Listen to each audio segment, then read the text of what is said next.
नमस्कार, TT news देख रहे हैं आप और आपके साथ मैं हूं शहला निगार। बुलेटिन की शुरुआत में चलिए सबसे पहले देखते हैं सुर्खियां। पश्चिम बंगाल के 15 बूथों पर गड़बड़ी की शिकायत पर दोबारा वोटिंग जारी। डायमंड हार्बर के 4 और मगरहाट पश्चिम के 11 बूथों पर शाम 6 बजे तक डाले जाएंगे वोट। 4 मई को आएंगे चुनावी नतीजे।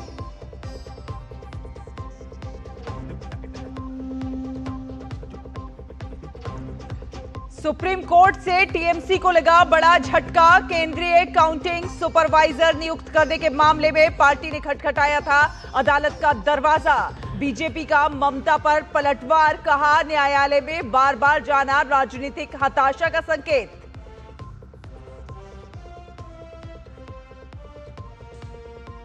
सरकार ने देशव्यापी मोबाइल आधारित आपदा संचार प्रणाली का किया सफल परीक्षण। दूरसंचार विभाग और नेशनल डिजास्टर मैनेजमेंट अथॉरिटी के सहयोग से विकसित की गई प्रणाली आपात स्थिति में लोगों तक सटीक जानकारी पहुंचाना है लक्ष्य।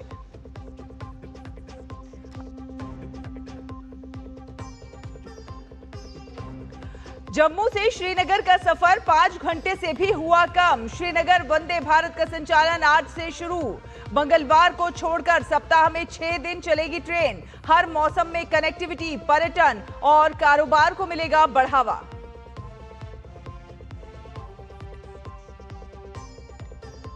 और आईसीसी टी20 वर्ल्ड कप 2026 के लिए भारतीय महिला टीम का थोड़ी देर में होगा ऐलान। 12 जून से इंग्लैंड में दिखेगा क्रिकेट का रोमांच।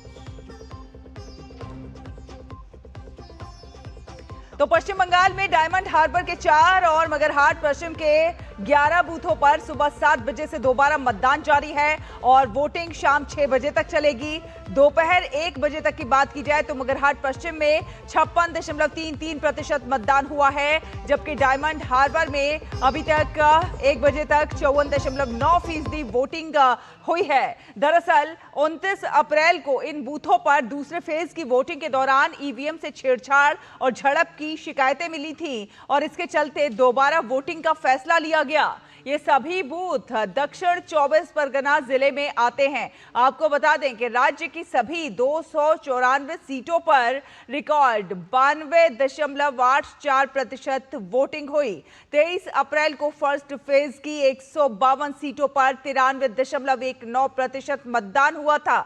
29 अप्रैल को सेकेंड फेज की 142 सीटों पर 92.48% वोट पड़े। अब रिजल्ट जो है 4 मई को आएंगे।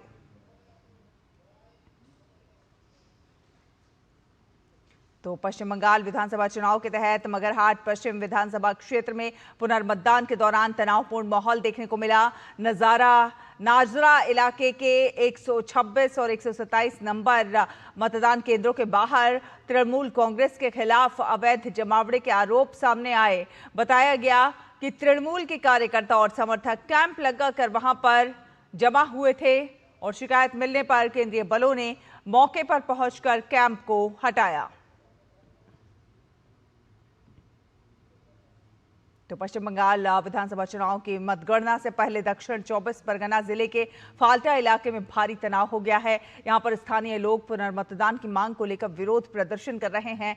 ग्रामीणों का कहना है कि पिछले बुधवार को उन्हें वोट डालने से रोका गया था। स्थानीय लोगों का आरोप है कि टीएमसी नेता घर जलाने और रक्तपात करने की धमकी दे रहे हैं। स्थिति को देखते हुए इलाके में सुरक्षा व्यवस्था कड़ी कर दी गई है। सीआरपीएफ और रैपिड एक्शन फोर्स के जवानों को तैनात किया गया है। फाल्टा में सीआरपीएफ का एक आर्म्ड वाहन भी लगाया गया है ताकि किसी भी अप्रिय घटना को होने से रोका जा सके। आपको बता दें कि मतगणना से पहले सुरक्षा एजेंसियां पूरी तरह से सतर्क हैं और पूरे क्षेत्र में लगातार निगरानी रखी जा रही है। और इस बीच एडिशनल एसपी ने बताया कि फिलहाल स्थिति नियंत्रण में है। उन्होंने कहा कि कुछ लोगों द्वारा डराने धमकाने की शिकायत सामने आई है, जिस पर मामला दर्ज कर लिया गया है और लोगों की मांगों को भी सुना गया है। फिलहाल प्रशासन का कहना है कि कानून व्यवस्था बनाए रखने के लिए सभी जरूरी कदम उठाए जा रहे हैं। इन लोगों का कुछ स्पेसिफिक डिमांड है। हम लोगों ने कुछ इंटिमिडेशन का इशू है, उसके ऊपर केस भी हुआ है। अभी जो डिमांड है हम लोगों ने सुना है, तो ये इशू है, तो देखते हैं बाद में क्या है। ठीक है। पश्चिम बंगाल के मुख्य निर्वाचन अधिकारी मनोज अग्रवाल ने फाल्टा में पुनर्मतदान को लेकर स्थिति स्पष्ट की है। उन्होंने कहा है कि पुनर्मतदान सिर्फ उन्हीं बूथों पर कराया जा रहा है जहां इसकी आवश्यकता महसूस हुई है। फाल्टा में पुनर्मतदान होगा या नहीं, इसका अंतिम फैसला चुनाव आयोग करेगा। उन्होंने ये भी साफ कर दिया है कि केवल लोगों की मांग के आधार पर पुनर्मतदान का प्रावधान नहीं है। There's nothing in the RP Act or conduct of election rules. If somebody asks election, repoll has to be done on that basis. Repoll is already or only done based on the assessment of the poll which has taken place. Which has taken place yesterday. Assessment is being was done. Assessment was done by the State General Observer and by the team there. They have sent the report to ECI. Let us see what ECI does. और supreme court ने आज पश्चिम बंगाल में counting centres पर केंद्रीय और PSU के कर्मचारियों की तैनाती के खिलाफ टीएमसी की याचिका को खारिज कर दिया। चुनाव आयोग के फैसले के खिलाफ पहुंची ममता बनर्जी की पार्टी से शीर्ष अदालत ने कहा कि हम चुनाव आयोग के फैसले के खिलाफ नहीं जाएंगे और इस पर कोई आदेश जारी नहीं करेंगे। कोर्ट ने साफ कहा कि ईसी को अपना अधिकारी चुनने का पूरा अधिकार है। आपको बता दें कि टीएमसी की ओर से वरिष्ठ अधिवक्ता कपिल सिब्बल पैरवी कर रहे थे। टीएमसी को सुप्रीम कोर्ट ने कहा कि किसी आदेश की जरूरत नहीं है, सर्कुलर का पूरी तरह से पालन होगा। इलेक्शन कमीशन को अधिकारी चुनने का हक है। चुनाव आयोग अपने कर्मचारी पर खुद नियंत्रण कर सकता है। सुप्रीम कोर्ट ने इसके साथ इस मामले पर दखल देने से इनकार कर दिया। और पश्चिम बंगाल में मतगणना से ठीक पहले टीएमसी को सुप्रीम कोर्ट से बड़ा झटका लगा है। कोर्ट ने मतगणना में केंद्रीय और पीएसयू कर्मचारियों की तैनाती को चुनौती देने वाली टीएमसी की याचिका पर कोई अतिरिक्त आदेश देने से इनकार कर दिया है और इसे लेकर बीजेपी ने टीएमसी पर निशाना साधा है। बीजेपी सांसद सुधांशु त्रिवेदी ने दावा किया है कि टीएमसी 80 बार से अधिक कोर्ट जा चुकी है और हर बार उसे मुंह की खानी पड़ी है। उन्होंने कहा कि टीएमसी के लोग अनर्गल आरोप लगा रहे हैं। जहां पर शांतिपूर्ण मतदान होने पर, हिंसा मुक्त मतदान होने पे, हत्याएं न होने पर किसी को समस्या उत्पन्न हो रही है, इससे बहुत साफ है कि हिंसा, दबाव, भय और आतंक के आधार के ऊपर जो सत्ता बनाने का प्रयास था वह आज पूरी तरीके से भरभराता जा रहा है और संवैधानिक उपकरणों का इस प्रकार से दुरुपयोग करना और संवैधानिक संस्थाओं में बार बार जाकर न्यायालय को इतनी बार जाना, मुझे लगता है कि ये न सिर्फ आपकी राजनीतिक हताशा को दर्शाता है बल्कि ये भी दर्शाता है कि संवैधानिक व्यवस्थाओं में आपकी आस्था नहीं है और उसका आप दुरुपयोग करना चाहते हैं। तो सुप्रीम कोर्ट के फैसले का स्वागत करते हुए बीजेपी सांसद सुधांशु त्रिवेदी ने कहा है कि ममता बनर्जी को अपनी ही पुलिस पर भरोसा नहीं है। उन्होंने दावा किया कि ममता बनर्जी को किसी पर भी भरोसा नहीं है क्योंकि अब वो जनता का भरोसा खो चुकी हैं। मैं ममता जी से कहना चाहता हूं, आज भरोसे का सवाल आपके खुद के ऊपर है। अपनी पुलिस और अपनी राज्य सरकार की एजेंसी पर भरोसा नहीं था, वो वहां पर खुद अंदर गई, अर्थात उनको अपने पर्सनल स्टाफ पर भी भरोसा नहीं था। तो जब भरोसा स्वयं तृणमूल कांग्रेस की सरकार को अपनी ही सरकार, अपने कर्मचारियों और अपने ऑफिस पर नहीं है, तो यह इसलिए है क्योंकि जनता का भरोसा पूरी तरीके से उठ चुका है। तो चलिए आपको सिलसिलेवार तरीके से बताते हैं कि टीएमसी की याचिका पर आखिर कोर्ट में क्या-क्या हुआ है। टीएमसी की याचिका पर सुप्रीम कोर्ट में सुनवाई हुई, विशेष सुनवाई हुई। Justice PS Narasimha, justice Bagchi की बेंच ने इस सुनवाई को किया और याचिका पर सुप्रीम कोर्ट ने दखल देने से इनकार कर दिया है। तो इलेक्शन कमीशन ने कोर्ट में क्या कहा, यह आपको बताते हैं। सर्कुलर में कही गई बातों को ही लागू करना होगा। राज्य सरकार के नॉमिनी भी मतगणना में शामिल होंगे, ये कहा है सुप्रीम कोर्ट ने और साथ साथ कहा है कि रिटर्निंग ऑफिसर राज्य सरकार का कर्मचारी होता है। टीएमसी की आशंका जो है वो निराधार है, ये सुप्रीम कोर्ट ने कहा कि टीएमसी निराधार आशंका कर रही है। याचिका पर सुप्रीम कोर्ट की ये टिप्पणी थी कि याचिका पर किसी आदेश की जरूरत नहीं महसूस होती है और चुनाव आयोग का सर्कुलर ही इस पर लागू होगा। ड्यूटी पर तैनात हर कर्मचारी पर इलेक्शन कमीशन का नियंत्रण नियंत्रण होता है और इलेक्शन कमीशन को काउंटिंग सुपरवाइजर चुनने का पूरा अधिकार है। तो ये तमाम बातें जो सुप्रीम कोर्ट ने इस सुनवाई के दौरान कही। तो अब आपको बताते हैं कि क्या है दरअसल ये पूरा मामला। इलेक्शन कमीशन ने 13 अप्रैल को एक सर्कुलर जारी किया। मतगणना के हर टेबल पर एक कर्मचारी केंद्र या फिर पीएसयू का होना अनिवार्य है और टीएमसी का आरोप है कि केंद्रीय कर्मचारी बीजेपी के प्रभाव में काम कर सकते हैं। राज्य सरकार के कर्मचारियों की भी इस पर नियुक्ति की जाए, ये टीएमसी कह रही है। तो टीएमसी ने सुप्रीम कोर्ट में इलेक्शन कमीशन के खिलाफ याचिका दायर की। केंद्रीय पीएसयू कर्मचारियों को चुने जाने के ईएससी के फैसले को चुनौती दी गई और कलकत्ता हाईकोर्ट ने कल टीएमसी की याचिका को कलकत्ता हाईकोर्ट ने खारिज कर दिया था। काउंटिंग स्टाफ की नियुक्ति चुनाव आयोग के अधिकार क्षेत्र में है, ये कहना है हाईकोर्ट का, कलकत्ता हाईकोर्ट का। अब टीएमसी ने हाईकोर्ट के आदेश को सुप्रीम कोर्ट में चुनौती दी थी और सुप्रीम कोर्ट में से भी एक तरह से ममता बनर्जी को, तृणमूल कांग्रेस को झटका लगता हुआ नजर आया है। आगे बढ़ेंगे और अगली खबर का रुख करेंगे। आज सुबह करीब 11:42 पर एक साथ लोगों का मोबाइल तेज आवाज में शोर करने लगा और इस दौरान टोन सुनकर दफ्तरों से लेकर घर और बाजार में मौजूद लोग सहम से गए। हालांकि ये कोई संकट नहीं था, देश की एक उपलब्धि थी, ये एक बड़ी उपलब्धि साबित हुई है।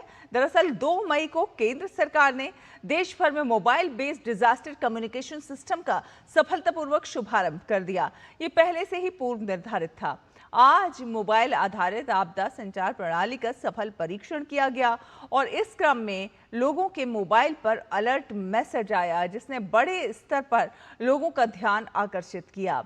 ये प्रणाली दूरसंचार विभाग और नेशनल डिजास्टर मैनेजमेंट अथॉरिटी यानी कि एनडीएमए के सहयोग से विकसित की गई है, जिसका उद्देश्य आपात स्थिति में लोगों तक सटीक जानकारी पहुंचाना है। केंद्रीय मंत्री ज्योतिरादित्य सिंधिया ने कहा कि आज प्रधानमंत्री के नेतृत्व में गृह मंत्री के मार्गदर्शन में हमारे राष्ट्रीय आपदा प्रबंधन एजेंसी के साथ मिलकर दूरसंचार विभाग ने एक मोबाइल प्रसारण समाधान की शुरुआत की है।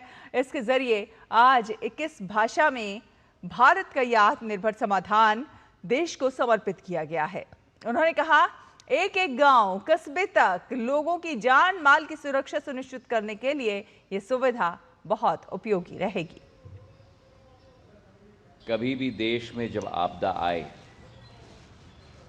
हमारे 140 करोड़ जनता की सुरक्षा सुनिश्चित करने के लिए मानव संसाधन और टेक्नोलॉजी दोनों का संगम आज के दिन पर किया गया है।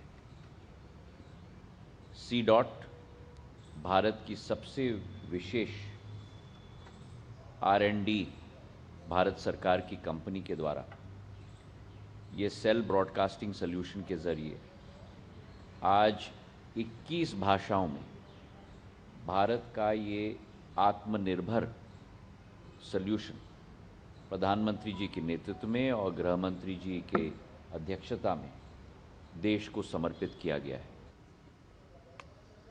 और अंडमान निकोबार के राधानगर बीच पर भारत ने एक अनोखा इतिहास रचा है।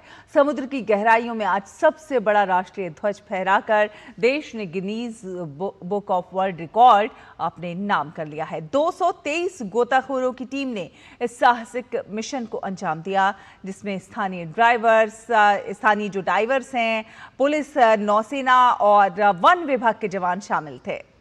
कार्यक्रम का शुभारंभ उपराज्यपाल एडमिरल डीके जोशी ने किया, जबकि वरिष्ठ अधिकारी भी इस ऐतिहासिक पल के गवाह बने। सभी मानकों की सटीक जांच के बाद जैसे ही गोताखोर तिरंगे के साथ समंदर में उतरे, कुछ ही पलों में गहराइयों में तिरंगा लहराता हुआ नजर आया। ये दृश्य भव्य, अद्भुत और गर्व से भर देने वाला था। इसके बाद गिनीज वर्ल्ड रिकॉर्ड्स के प्रतिनिधियों ने इस उपलब्धि की पुष्टि करते हुए प्रमाण पत्र सौंपा। अब 3 मई को पानी के भीतर सबसे ऊंची मानव संरचना का रिकॉर्ड बनाने की है तैयारी। ये सिर्फ एक रिकॉर्ड नहीं है, बल्कि भारत के साहस, समर्पण और एकता की मिसाल है। आगे बढ़ेंगे। आपको बता दें कि भारत तवी श्रीनगर जम्मू तवी श्रीनगर के लिए वंदे भारत एक्सप्रेस का नियमित संचालन आज से शुरू हो रहा है और इस ट्रेन को 30 अप्रैल को रेल मंत्री अश्विनी वैष्णव और जम्मू कश्मीर के मुख्यमंत्री उमर अब्दुल्ला ने हरी झंडी दिखाई थी। 20 कोच वाली ये ट्रेन मंगलवार को छोड़कर सप्ताह में 6 दिन चलेगी और जम्मू से श्रीनगर का सफर 5 घंटे से भी कम समय में तय करेगी। Train Udhampur Srinagar Baramulla rail link पर चलेगी, जिसमें चिनाब रेल ब्रिज भी शामिल है और इससे लोगों को हर मौसम में आसान सफर मिलेगा और पर्यटन और स्थानीय कारोबार को फायदा होगा। कश्मीरियों के लिए और जम्मू के लिए बहुत एक उपलब्धि है ये। इससे दोनों प्रांतों को फ़ायदा होगा, आपस में कनेक्शन बेटर होगा। पहले हमें इसमें कम से कम 12 से 24 घंटे लगते थे और पता नहीं लगता था कि हम पहुंचेंगे भी नहीं। मैं 70s में जब जाता था ये हमें पता नहीं चला, सारे घर वाले आते थे छोड़ने के लिए, पता नहीं फिर वापस आएगा कि नहीं है। लेकिन ये अच्छी पहल है। आज मैं जा रहा हूँ, शाम को वापस आ रहा हूँ। ये it's a dream come true. और बात करें तेल की कीमतों की, तो अंतर्राष्ट्रीय बाजार में ईंधन की कीमतों में करीब 50% तक के उछाल के बावजूद भारत सरकार ने देश में आम लोगों के लिए पेट्रोल डीजल की कीमतों को स्थिर रखा है, जिससे करीब 90% लोगों को राहत मिली है। इसके अलावा 14.2 किलोग्राम वाले घरेलू गैस सिलेंडर और घरेलू विमान कंपनी के लिए विमान ईंधन की कीमतों में कोई भी बदलाव नहीं किया गया, यानी कि कुल मिलाकर लगभग 80% पेट्रोलियम उत्पादों की कीमतें स्थिर बनी हुई हैं। हालांकि औद्योगिक इस्तेमाल वाले ईंधन जैसे कि कॉमर्शियल गैस सिलेंडर, अंतर्राष्ट्रीय विमानन कंपनियों के लिए विमान ईंधन यानी ATF और बल्क डीजल के दामों में थोड़ी बढ़ोतरी की गई है। और बात करें आंध्र प्रदेश, अरुणाचल प्रदेश, हरियाणा, चंडीगढ़, मध्य प्रदेश और छत्तीसगढ़ में जनगणना 2027 के पहले चरण के अंतर्गत मकान सूचीक्रम और मकानों की गणना आरंभ हो गई है, जो कि 30 मई 2026 तक जारी रहेगी। ये कार्य इन राज्यों और केंद्र शासित प्रदेशों में स्वगणना के 15 दिन की अवधि समाप्त होने के बाद शुरू हुआ है। इसमें प्रशिक्षित गणनाकर्ता घर घर जाकर जानकारी एकत्रित करेंगे और इस बीच स्वगणना की सुविधा नगर निगम क्षेत्र दिल्ली, राजस्थान, महाराष्ट्र, मेघालय और झारखंड में भी शुरू हो गई है। ये सुविधा ऑनलाइन रूप से 15 मई तक रहेगी। इसके बाद 16 मई से 14 जून तक घर घर जाकर जानकारी ली जाएगी। उधर बिहार में स्वगणना की 15 दिन की अवधि कल समाप्त हो गई। आज से राज्य में घर घर जाकर मकान सूचीकरण गणना आरंभ होगी, जो कि 31 मई तक चलेगी। इसी के साथ यहाँ पर एक छोटा सा ब्रेक, जल्द हाजिर होंगे। देखते रहिए DD न्यूज।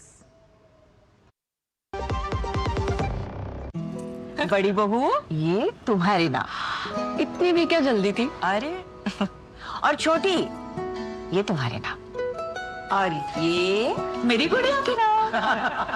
पर दादी, हाँ आपके नाम? सब कुछ मैंने बैंक, लॉकर, फिक्स डिपॉजिट सब में इन्हें ही तो नॉमिनी बनाया है।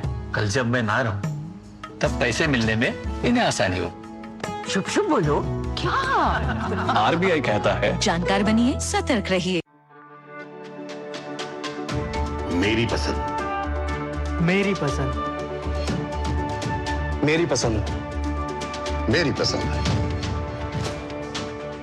हमारी पसंद, हम सबकी पसंद। मजबूत देश का मजबूत सरिया हो गया स्टील। ब्रेक के बाद स्वागत है आपका। आपको बता दें कि RBI ने अपने मुद्रा प्रबंधन अभ्यास के हिस्से के रूप में 19 मई 2023 को 2000 रुपए के नोटों के प्रचलन से वापस लेने की घोषणा की थी और उस समय प्रचलन में ऐसे नोटों की कुल कीमत 3.56 लाख करोड़ रुपए थी। नवीनतम आंकड़ों के अनुसार 30 अप्रैल 2026 तक यह आंकड़ा तेजी से घटकर 5451 करोड़ रुपए हो गया है। नोटबंदी की घोषणा के बाद से 2000 रुपए के नोटों को बदलने की सुविधा 19 RBI कार्यालयों में उपलब्ध है। RBI ने यह भी स्पष्ट किया है कि वापसी के बावजूद 2000 रुपए के बैंक नोट वैध मुद्रा में बने रहेंगे। और केंद्रीय मंत्री प्रताप राव जाधव और जी किशन रेड्डी ने अंतर्राष्ट्रीय योग दिवस 2026 से 50 दिन पहले हुए एक योग कार्यक्रम में भाग लिया और ये कार्यक्रम हैदराबाद के द हार्टफुलनेस इंस्टीट्यूट कान्हा शांति वनम में आयोजित किया गया। इस आयोजन में कई लोगों ने हिस्सा लिया और योगाभ्यास भी किया। यह आयोजन अंतर्राष्ट्रीय योग दिवस के लिए कई योग संबंधित गतिविधियों की शुरुआत का हिस्सा था। लोकसभा अध्यक्ष ओम बिरला ने साल 2026-27 के लिए महत्वपूर्ण नियुक्तियां की हैं। लोकसभा अध्यक्ष ने बीजेपी सांसद वैजयंत पांडा को लोकसभा की लोक उपक्रम समिति यानी कि कमिटी ऑन पब्लिक अंडरटेकिंग्स का अध्यक्ष नियुक्त किया है। इस समिति में लोकसभा की 15 और राज्यसभा की 7 सदस्य शामिल हैं। साथ साथ कांग्रेस सांसद केसी वेणुगोपाल को वर्ष लोक सेवा लेखा समिति पब्लिक अकाउंट्स कमेटी का अध्यक्ष नियुक्त किया गया है। भाजपा सांसद डॉक्टर संजय जायसवाल को प्राक्कलन समिति अर्थात एस्टिमेट्स कमेटी का अध्यक्ष नियुक्त किया गया है। सांसद डॉक्टर फग्गन सिंह कुलस्ते को अनुसूचित जाति एवं अनुसूचित जनजाति कल्याण समिति का अध्यक्ष नियुक्त किया गया है।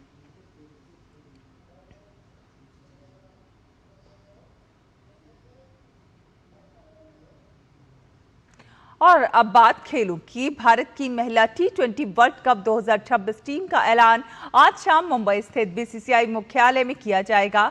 महिला T20 वर्ल्ड कप का 10वां संस्करण 12 जून से 5 जुलाई तक इंग्लैंड में खेला जाना है। भारत की नजरें खिताब पर बनी रहने वाली हैं। चयन समिति की बैठक BCCI मुख्यालय में होगी और प्रेस कॉन्फ्रेंस में टीम का ऐलान किया जाएगा।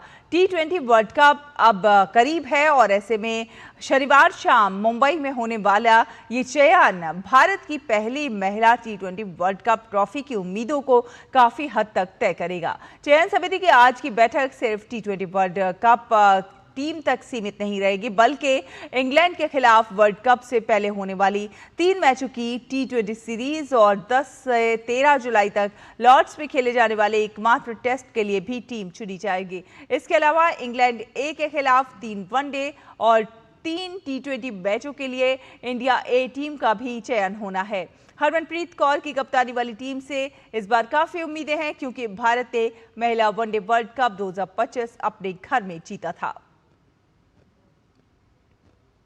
और बैडमिंटन में डेनमार्क के हॉर्सेंस में खेले जा रहे थॉमस कप 2026 के सेमीफाइनल में भारतीय पुरुष टीम का मुकाबला आज फ्रांस से होगा।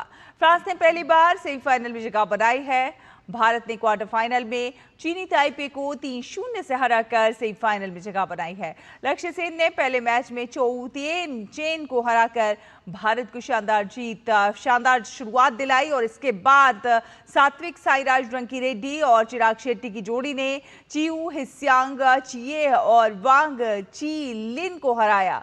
अंत में आयुष शेट्टी ने लिन चुनयी को हराकर टीम की जीत सुनिश्चित की और इस जीत से भारत का थॉमस कप में पदक भी पक्के हो गए हैं। भारतीय फुटबॉल टीम आज चीन में 21 साल बाद AFC अंडर 17 महिला एशिया कप टूर्नामेंट खेलेगी। फुटबॉल में भारतीय टीम AFC अंडर 17 महिला एशिया कप में आज चीन में ऑस्ट्रेलिया के खिलाफ अपना अभियान शुरू कर रही है। भारत 2005 के बाद पहली बार इस प्रतियोगिता में भाग ले रहा है। अंडर 17 राष्ट्रीय टीम मैच भारतीय समय के अनुसार शाम 5 बजे शुरू होगा। ये भारतीय महिला फुटबॉल के लिए एक और ऐतिहासिक क्षण है। वरिष्ठ टीम और अंडर 20 टीम के बाद भारत तीसरी बार महिला एशिया कप में हिस्सा ले रहा है। मुख्य कोच पामेला कोंटे ने कहा है कि महीनों की तैयारी के बाद टीम उत्साहित है और तैयार है। और भारत की दिग्गज मुक्केबाज MC मैरी कॉम ने ग्लोबल बॉक्सिंग सीरीज का समर्थन किया है। उन्होंने उनके मुताबिक देश में खेल के विकास के लिए ये एक महत्वपूर्ण और उभरते मुक्केबाजों के लिए एक बेहद अहम मंच साबित हो सकता है। देश की स्टार मुक्केबाज और 6 बार की विश्व चैंपियन मैरी कॉम एक बार फिर से सुर्खियों में हैं। वजह है ग्लोबल बॉक्सिंग सीरीज को लेकर उनका बयान। मैरी कॉम के मुताबिक देश में बॉक्सिंग के क्षेत्र में प्रतिभा की कोई कमी नहीं है, लेकिन हर प्रतिभा के साथ न्याय हो सके इसके लिए विभिन्न प्लेटफॉर्म्स बेहद जरूरी हैं। इस कड़ी में उनके मुताबिक ग्लोबल बॉक्सिंग सीरीज अहम साबित हो सकती है। पेशेवर सर्किट नए अवसर प्रदान करता है, खासकर उन लोगों के लिए जो शौकिया मुक्केबाजी में आगे बढ़ने के लिए संघर्ष करते हैं। बॉक्सिंग में एमेच्योर गेम का अलग है, प्रोफेशनल अलग है, और इसमें राउंड लेवल भी अलग है, रूल भी अलग है। ये सारे सिस्टम मतलब ये अलग तरीका से फायदा, ये बच्चा लोग ये प्लेटफॉर्म मिला मेरे ख्याल से, जो भी एमेच्योर में आगे नहीं बढ़ पाया, कम से कम इधर प्रो में अच्छा मेहनत करेगा, अच्छा खासा मतलब पैसे भी थोड़ा फाइनेंशियली मिल जाएगा।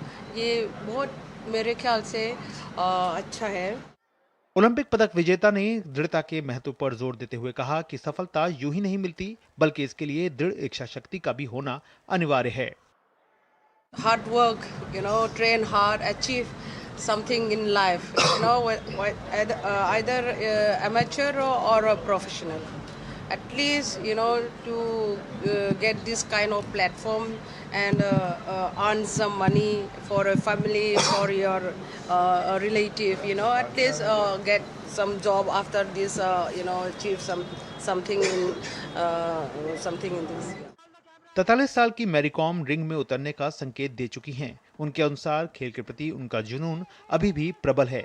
जाहिर तौर पर मुक्केबाजी की दुनिया में मैरी कॉम का जो कद है, उस नजर से उनके द्वारा की गई हर बात का मोल अनमोल हो जाता है। Sports desk, DD news. इसी के साथ इस बुलेटिन में फिलहाल इतना ही। डीडी न्यूज पर खबरों का सिलसिला लगातार जारी है। आप देखते रहिए डीडी न्यूज। नमस्कार।